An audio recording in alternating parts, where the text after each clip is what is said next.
हम लोगों का अगर असली दुश्मन है तो बेरोजगार ही असली दुश्मन है। जो परिवार के पास अपना जमीन नहीं है उसको महागठबंधन सरकार जो है 1 लाख रुपया का आर्थिक मदद करेगा ताकि वो जमीन ले सके। सोचो, जो सरकार 1.5 साल में 5 लाख से ज्यादा लोगों को सरकारी नौकरी दे सकती है तो 2025 तक 10 लाख का तो आराम से हो जाएगा। कहां पर हम तो अपना हिसाब दे रहे, काहे नहीं आया काला धन। और आपके प्रधानमंत्री बनने के बाद क्यों मेहुल चौकसी, कौन नीरव मोदी, ललित मोदी देश छोड़ करके भाग गया। आपके रहते हुए आप चौकीदार थे, कि चौकीदार तो चकमा दे करके लोग कैसे भाग गए भाई। और क्या क्या लेके भागा, बैंकवे लूट के भाग गए।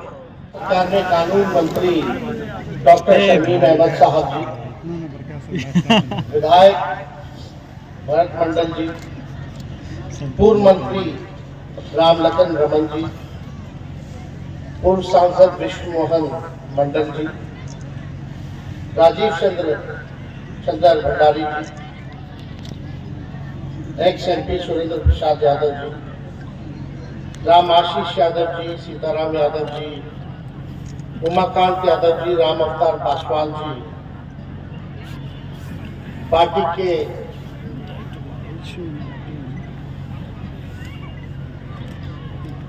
नेशनल जनरल सेक्रेटरी यदुवंश यादव जी, अरविंद साहनी जी, फूल हसन अंसारी साहब, श्री नारायण महतो जी, वीर बहादुर राय जी, मनोज मिश्र जी, कांग्रेस के अध्यक्ष हैं जिला जी, सचिव माले ध्रुव नारायण जी, राम नारायण यादव जी, राम कुमार यादव जी, संजीव भंडारी जी, मनोज भंडारी जी, श्री अब्दुल कयूम जी, श्री मिराज आलम जी, श्रीमती रेणु यादव जी, प्रशांत मंडल जी, फूलो भंडारी जी, देव नारायण जी, महेश महतो जी और यहाँ उपस्थित सभी भंडारी जी के परिवार के सदस्य, महागठबंधन के सभी दलों के हमारे नेता कार्यकर्ता, झंझारपुर की महान जनता, माताएं बहनें, नौजवान युवा साथी, मीडिया के दोस्तों, सबसे पहले आज मूर्ति अनावरण के अवसर पर मुझे मौका मिला उनकी मूर्ति का अनावरण करने का। तो आज उनको हम याद करते हैं और श्रद्धा के सुमन उनके चरणों में अर्पित करते हैं। बहुत वक्ताओं ने अपनी बात को रखा आप लोगों के समक्ष। यहाँ तो झंझारपुर हो, मधुबनी हो, या पूरा बिहार ही क्यों ना हो, जो लोग दल से जुड़े रहे, समाजवादी आंदोलन से जुड़े रहे, जनता दल के समय से सब लोग रहे, वो सब लोग जो है अच्छे से रामदेव भंडारी जी के योगदान को और उनके व्यक्तित्व को जानते हैं, पहचानते हैं। जब मेरा दूध का दान था तब से हम उनको देखते रहे, तो हम तो बहुत छोटे थे और जब बड़े हुए तो मेरा पढ़ाई लिखाई, खेल, जब क्रिकेट खेलते थे तो दिल्ली ही रहना होता था। तो उस समय से हम देखते आ रहे हैं रामदेव भंडारी जी को कि किस तरह से पार्टी का काम में वो कभी पीछे नहीं हटते थे और पार्टी के राष्ट्र प्रधान महासचिव भी थे। तो राष्ट्र अध्यक्ष के बाद जो दूसरी नंबर का जो जगह होता है पार्टी में, तो वो रामदेव भंडारी जी को ही मिला हुआ। कोई ऐसा मीटिंग नहीं होता था, चाहे पार्लियामेंट में हो, कोई कमेटी का बैठक हो, कभी भी कोई बैठक नहीं छोड़ते। और दूसरे राज्य में भी राष्ट्रीय जनता दल बढ़े, वहां संगठन मजबूत किया जाए, वहां भी अनेक राज्यों में राष्ट्रीय जनता दल का झंडा बुलंद रहे, तो दूसरे राज्य में भी घूम घूम करके वो पार्टी को सींचने का काम करते थे, बनाने का काम करते थे। और जाहिर सी बात है, समाजवादी विचारधारा के तो थे ही। उनका काम सामाजिक न्याय को, झंडा को और ऊंचा ले जाना। सभी लोगों से बोली व्यवहार बहुत शांत स्वभाव के उनका रहता था और बड़े इज्जत से सभी लोगों से पेश आया करते थे। तो इसमें किसी को मान सम्मान देने में भी उनका ही नहीं किया करते थे, वो आगे रहा करते थे। तो बड़ी खुशी है कि आज हम आए और उनकी धर्मपत्नी माया जी से भी आज मिलने का मौका मिला, उनके परिवार के बच्चों से भी, बेटों से भी मिलने का मौका मिला। हालांकि जब इनका देहांत हुआ था तो हम नहीं आ पाए, जिसका अभी भी हम उनको लगता है कि हमको आना चाहिए था, वो भूल हो गई। लेकिन कोई व्यवस्था के कारण हम उस समय नहीं आ पाए। उस समय भी आना चाहिए था, कैसे भी समय निकालना। लेकिन उस कमी को भरपाई करने के लिए आज हम यहाँ आप सब लोगों के बीच आए। तो हमको लगता है कि सब लोग जिस हिसाब से उन्होंने काम किया, पार्टी के ईमानदार सिपाही होने के नाते विचारधारा को आगे ले जाने का काम किया, पार्टी को सींचने का काम किया। तो आज यहाँ बैठा हुआ हर एक हमारे दल के जितने वर्कर हो, नेता, ये सीख जो है उनसे सीखनी चाहिए और वही हम लोगों को काम जो है करना चाहिए। तो बहुत अच्छा है। लेकिन अब आप लोगों के बीच आए हैं, जयपुर की जनता यहाँ सब लोग उपस्थित है। इसके बाद हमको गया भी जाना है, वहाँ दलाई लामा वगैरह आए हैं और कई पर्यटन का भी काम काज को जाकर के देखना है। जाने से पहले लेकिन आप सब लोगों को इतना हम जरूर कहेंगे और सब लोग यहाँ जो है इस बात को मानते होंगे कि हम लोगों का अगर असली दुश्मन है तो बेरोजगारी ही असली दुश्मन है, भूखमरी ही असली दुश्मन है और महंगाई असली दुश्मन है। लोगों के साथ आर्थिक न्याय कैसे हो, सामाजिक न्याय के साथ साथ ये हमारी महागठबंधन सरकार का पहला प्रायोरिटी है कि लोगों को सामाजिक न्याय के साथ साथ आज के दौर में हम लोगों को आर्थिक न्याय दिलाने का काम करें। सरकार को 1.5 साल हुआ है बनते हुए, नीतीश कुमार जी के नेतृत्व में दोबारा महागठबंधन बना है, सरकार बनी है और 1-1.5 साल के भीतर जो देश में किसी राज्य ने जो काम नहीं किया उस काम को बिहार ने करने का काम किया। बड़ी उपलब्धि हुई। किसी भी 1932 के बाद किसी भी राज्य ने जो है जातीय जनगणना, कास्ट बेस्ड सर्वे आज तक नहीं कराया, खुद के पास पब्लिक डोमेन में नहीं डाला। आज बिहार सरकार ने जो हम लोगों का कमिटमेंट था जाति आधारित गणना कराने का, उसको हम लोगों ने किया और कराने का मकसद क्या था?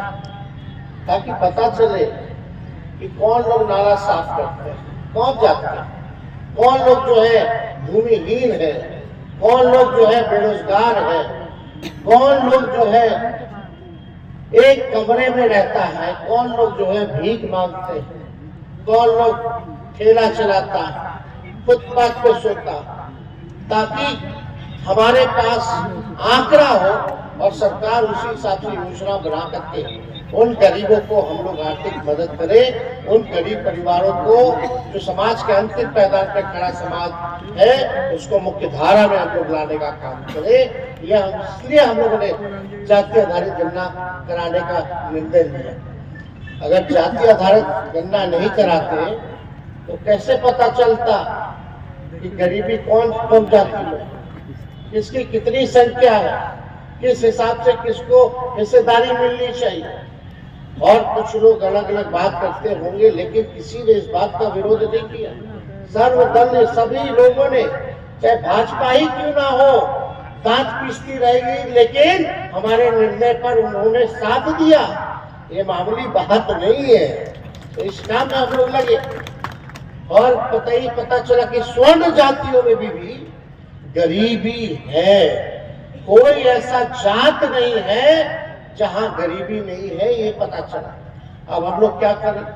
पता करके आप लोगों को बता दिया गया किसकी कितनी संख्या है, क्या किसकी क्या स्थिति है, किस परिवार में सरकारी नौकरी है, किस परिवार में सरकारी नौकरी नहीं है, कौन भूमिहीन है, सारा चीज पता चल गया। तो हम लोगों ने निर्णय लिया, ध्यान से सुनिएगा और सबको बताइए। निर्णय यही लिया गया कि जो परिवार के पास अपना जमीन नहीं है उसको महागठबंधन सरकार जो है 1 लाख रुपया का आर्थिक मदद करेगा ताकि वो जमीन ले सके। जिस परिवार के पास मकान बनाने का पैसा नहीं है तो सरकार ने निर्णय लिया कि 1,20,000 रुपए देकर के मदद करेगी ताकि वो अपना पक्का मकान बना ले। जो बेरोजगार हैं उनको जो है हम लोग आर्थिक मदद जो है हम लोग करने का काम कर रहे हैं, उनको भी जो है हम लोग आर्थिक मदद करेंगे ताकि रोजगार की व्यवस्था कर पाए। और चुनाव के समय हम लोगों ने कहा था 10 लाख सरकारी नौकरी देने का। देश में पहला काम तो जाति जनगणना, दूसरा जो काम हम लोगों ने किया जो आप एक साथ समझ रहे हैं, 1,22,000 लोग को नियुक्ति पत्र एक दिन में एक डिपार्टमेंट के लोगों को बांटा गया। पहला बहाली जब निकला शिक्षकों का 2.25 लाख, दूसरा चरण में 1.25 लाख, कितना हो गया सोच लीजिए। दूसरा चरण का भी परीक्षा खत्म हो गया। तो आपको पता होना चाहिए, पुलिस का बहाली, सिपाही का बहाली, दरोगा जी का बहाली सारा मिलाकर के उस डिपार्टमेंट में 70,000 निकाला गया। कितना हो गया आप जोड़ लीजिए। स्वास्थ्य विभाग अभी 1,40,000 के आसपास, 1.5 लाख के आसपास अभी हम लोग काम करने जा रहे हैं। मतलब 1.5 साल नहीं हुआ जहां 5 लाख से ऊपर जो है बहाली जो है हर डिपार्टमेंट, कोई ऐसा डिपार्टमेंट नहीं है जहां बहाली नहीं निकाली। सोचो, जो सरकार 1.5 साल में 5 लाख से ज्यादा लोगों को सरकारी नौकरी दे सकती है तो 2025 तक 10 लाख का तो आराम से हो जाएगा। काम करिए, हम तो अपना हिसाब दे रहे हैं, हम तो अपना हिसाब दे रहे हैं। हम लोग जो कहते हैं वो करते हैं। रीगा का चीनी मिल बंद था, हम जाके बोले थे 2020 में रीगा का चीनी मिल जो है चालू कराएंगे। आज देखिए रीगा का चीनी मिल जो है हम लोगों ने जो कर्ज था किसानों को उसको भी देने का फैसला ले लिया। कैबिनेट चाहे उसको चालू कराने का भी फैसला हम लोगों ने। तो हम लोग जो बोलते हैं वो करते हैं। तालमेल मरकज हो, टोला सेवक हो, इन सबों का मानदेय हम लोगों ने जो है बढ़ाने का काम किया, दोगुना करने का काम। तो काम हुआ है, काम चल रहा है। तो इस हिसाब से आप देखिएगा तो हर जगह जो है काम तो कर ही रहे लोग, और लोगों को फायदा हो, लाभ हो, इसके लिए हर एक प्रयास हम लोग करने का काम करें। लेकिन देश की जो मौजूदा स्थिति है, जहां संविधान को बदलने की साजिश की जा रही है, लोकतंत्र को खत्म करने की साजिश की जा रही है, हम लोग नौकरी बांट रहे हैं, उधर से पीछे से लोग ईडी और सीबीआई बांटकर घुसा देता है। अब तो लोग थक चुका है। अरे हम तो बचपने से ना देख रहे ईडी और सीबीआई, क्या होने वाला है इससे? कुछ फर्क पड़ने वाला है नहीं। तो सांच को आंच किस बात का? हम लोग लड़ रहे हैं तो इस लड़ाई को हम लोग लड़ते रहे। लेकिन हमारा लड़ाई कोई मोदी जी से नहीं है, कोई अमित शाह जी से नहीं है। हम लोग मुद्दों की लड़ाई लड़ना चाहते हैं। हम यही पूछ रहे हैं ना भाई कि मोदी जी आपने वादा किया था कि 15-15 लाख रुपया हर एक के खाता में देंगे, कहां गया? यही पूछ रहे। आप काला धन ला करके जो इनकम टैक्स भर देता है उसको आप कह रहे थे कि भाई काला धन लाएंगे तो उस सबको हम जो है बांटने का काम करेंगे। काहे नहीं आया काला धन? और आपके प्रधानमंत्री बनने के बाद क्यों मेहुल चौकसी, कौन नीरव मोदी, ललित मोदी देश छोड़ करके भाग गया? आपके रहते हुए आप चौकीदार थे, तो चौकीदार तो चकमा दे करके लोग कैसे भाग गए भाई? और क्या क्या लेके भागा? बैंकवे लूट के भाग गए, पूरा बैंक को कंगाल कर दिया, हजारों हजार करोड़ का लोन उठा करके भाग गए। इसका पैसा, आपका पैसा। अगर पूछो, अगर ये सवाल हम पूछते हैं तो क्या गलत करते हैं? पूछना चाहिए कि नहीं पूछना चाहिए? मोदी जी बोले थे कि नहीं बोले थे कि हर साल 2 करोड़ लोगों को रोजगार देंगे? बोले थे। अगर यही बतवा हम पूछ रहे, मोदी जी बताइए कि आप 2 करोड़ रोजगार दीजिएगा हर एक साल। अब तो रेलवे में सब बैठा दिया, सबका निजीकरण कर दिया, रेल सेल भेल सब बेच दिया। जहां बेचना था बेचे, जो करना है कर ही रहे। लेकिन लोग को अगर अच्छा लग रहा है तो अब उसमें हम क्या कर सकते? लेकिन आप सबको जागना पड़ेगा। आप लोगों को क्या दिया जा रहा है? बीमार पड़ोगे, अस्पताल जाओगे कि मंदिर जाओगे? पैसा कट जाएगा तो मंदिर पंडित जी के दिखाई में जाएगा कि अस्पताल में डॉक्टर जी को दिखाओगे? बताओ आपको क्या चाहिए भाई? भूख लगेगा तो मंदिर जाइएगा, वहां तो दाने देना पड़ता है कि नहीं? हम ये नहीं कह रहे, हम किसी धर्म पे सवाल नहीं पाते। ये जो हम मुंडन कराए, हम तो अपनी बच्ची का मुंडन कराने गए तिरुपति, तो श्रद्धा है, हम तो मानते भाई। अरे छठ पूजा हमारे घर में होता है। जब मोदी जी को नहीं पता होता था छठ क्या है, तो तब से भी माफ करते हैं। तो हम लोगों को क्या पाठ पढ़ाएंगे? हम लोग उस बात को नहीं करें। अरे धर्म है तो भगवान तो दिल में है ना, मन में है ना, कन कन में है ना। जहां नियत साफ है वही भगवान है। लेकिन ये लोग कहेगा कि मंदिर बना दिए, ये बना दिए, भगवा ले आए। भगवा कितना अपने बाप दादा पढ़ता था, उससे जाके पूछो कि मोदी जी लाए हैं तो कैसे चल रहा है। इन लोगों का है क्या भगवा? अभी देवेंद्र जी बोले थे भगवा झंडा क्यों? हमारा हरा भी है, नीला भी है, उजला भी है, काला भी है, हमारा भगवा भी है। कौन है भाई? कौन है भाजपा? इनका देन है क्या? हमारे तिरंगा में है भगवा, हरा है। लेकिन हरा लेके घूमेंगे तो लोग बोलेगा देखो नफरत पैदा किया जा रहा है, ताकि आप लोग लड़ते रहिए और ये लोग इसी हिसाब से देश को लूटते रहे। तो इन सब चीजों से बचिए।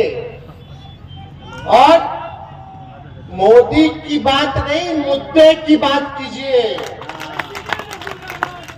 मोदी जी जो है हर जगह केवल भाषण नहीं देते हैं भाई। अरे भाषण के अलावा कुछ किए हैं। हजारों लाखों करोड़ रुपया अगर अयोध्या में खर्च हो रहा है तो उससे कितने लोगों की शिक्षा हो जाती, कितने लोगों का चिकित्सा का व्यवस्था हो जाता, कितने लोगों को आप सैलरी दे पाते, नौकरी दे पाते कि नहीं दे पाते? राम को क्या चाहिए? भगवान को क्या चाहिए कि भाई सब लोग खुश रहे, सुखी रहे, संपन्न रहे। यही ना चाहते भाई। तो सुखी, संपन्न, खुश तो आपको जब नौकरी मिलेगा, शिक्षा की व्यवस्था होगी, चिकित्सा की व्यवस्था होगी, तभी ना हो पाएगा। तो ये लोग तो बनावटी लोग हैं। मोदी जी बनावटी और मिलावटी आदमी है। बात समझना, मोदी जी जो है वो झूठ बोलने के फैक्ट्री है। मोदी जी जो है झूठ बोलने के मैन्युफैक्चरर है। मोदी जी जो है झूठ बोलने के होलसेलर है। मोदी जी जो है झूठ बोलने के डिस्ट्रीब्यूटर है। अगर जब भारी मार्केटिंग किया जाता है, बताओ, ये मीडिया के लोग हैं, आप लोगों को लाखों में एक दिन में रोजगार दिया जा रहा है। मीडिया के लोग चुप। राम मंदिर, राम मंदिर, राम मंदिर, पाकिस्तान, कश्मीर, हिंदू, मुसलमान, जब मीडिया वाला आएगा तो 3 चीज के अलावा कुछ पूछता ही नहीं। एक वो पूछेगा हिंदू मुसलमान के बारे में, एक वो पूछेगा मंदिर मस्जिद के बारे में, एक वो सवाल करेगा ईडी का छापा के बारे में, और कुछ नहीं लेना देना। अरे भैया जागिए, तो दर्द लोग हमारे में कमी है, हमारी कमी दिखाओ, और हम लोगों की कमी क्या है आप तो बना करके हम लोगों का भी दिखाते हैं, लेकिन उनकी कमी को छुपा करके जो नहीं भी करते हैं, भगवान राम का दर्जा मोदी जी को लोग दे दिया। मतलब वो कल के पुरुष के वही राम है, इस हिसाब से दिखाया जाए। बताओ मोदी जी इस हिसाब का उपकार करें कि राम जी को मोदी जी का जरूरत है, भगवान राम को मोदी जी का जरूरत है। भगवान राम चाहते हैं तो अपना नहीं बनवा लेंगे, हर जगह महल नहीं बनवा लेंगे, लेकिन मोदी जी इस हिसाब से दिखा रहे कि राम भगवान को घर दे दिया, महल बनवा दिया, मंदिर बनवा दिया। सब बेकार की बात है। श्रद्धा होनी चाहिए, दिल में होनी चाहिए, मन में होनी चाहिए, नियत साफ होनी चाहिए। गलत काम करते रहेंगे, पाप करते रहेंगे, राम राम जपते रहेंगे तो राम आपको कृपा नहीं करेंगे। बात समझने की जरूरत है। नेकी काम कीजिएगा, भगवान का आशीर्वाद आपके ऊपर रहेगा। इसलिए दंगा फसाद इन सबसे बचने की जरूरत है। ये देश सबों का देश है, सबों का कुर्बानी रहा है इस देश में आजाद करने में, चाहे हिंदू हो मुसलमान हो। जय हिंद का नारा, साइमन गो बैक का नारा, ये सब कौन लोग दिया था भाई? सब मुसलमान थे। तो ये बात समझने की जरूरत है कि यहाँ लोगों के मन में घृणा पैदा की जाती है एक खास वर्ग के प्रति। इसलिए सब लोग मिलजुल करके रहिए, एक साथ रहिए, एक दूसरे का मदद कीजिए, तभी हमारा देश मजबूत हो पाएगा। इधर चीन कब्जा करते जा रहा है हमारे देश को, लेकिन खबर नहीं है। लेह के इलाकों में, लद्दाख के इलाकों में घुसते जा रहा है, नॉर्थ ईस्ट में उधर घुसते जा रहा है, हथियार है, लेकिन खबर नहीं। खैर ऐसा विषय होता नहीं। हम ये नहीं कहेंगे कि आप मेरे को वोट दीजिए, दे दीजिए। आपको तय करना है कि आपके साथ कौन खड़ा रहेगा। आप सब लोगों को तय करना है आपका भलाई कौन करेगा। तो इसलिए बड़े ही सोच समझ करके, और आजकल तो व्हाट्सएप का जमाना है, व्हाट्सएप वीडियो सब देखता है, रील्स बनाने का युग है। अरे बनाइए, देखिए, सब कुछ कीजिए, लेकिन कभी कभी भड़काऊ चीज उस पर आए तो उसका सच्चाई को भी पता करना आपकी जिम्मेवारी है कि नकली बना करके दिखाया जा रहा है कि ये असली बात है। भड़काया जाएगा, कोई भावनात्मक होने की जरूरत नहीं है। समझदारी का परिचय आप लोग देना है, क्योंकि अब चुनाव आ रहा है, तो इस तरह का माहौल बनाया जाए, इससे बचिए। तो ज्यादा कुछ हम नहीं कहेंगे। आगे का भी कार्यक्रम है, सभी लोगों को हम प्रणाम करते हैं, आप सब लोगों का अभिनंदन करते हैं, आप सब लोगों का स्वागत करते हैं, और फिर से स्वर्गीय रामदेव भंडारी जी के प्रति श्रद्धा के सुमन हम अर्पित करते हुए, उनके परिवारों को प्रणाम करते हुए हम अपनी बात को विराम देते हैं। जय हिंद, जय जय।